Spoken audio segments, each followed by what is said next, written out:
हामी यो धौलो जाने बाटोको वेमा एकदम राम्रो झर्ना सुन्दर एकदम स्वच्छ पानी बगिरहेको देख्न सक्नुहुन्छ यहाँ।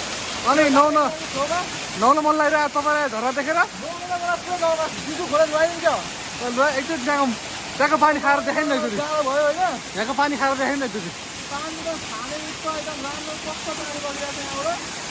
यो चाहिँ कुन ठाउँमा पर्ने भयो चाहिँ बताइदिनु तपाईँलाई हामी धप्दा जाने बाटोको एकदम हुएमा पर्दो रहेछ घरमा ठुलो ठिकाना छैन ठुलोको घर पानी हो भने एकदम राम्रो सुन्दर देखिन्छ यो हेर्नु नि।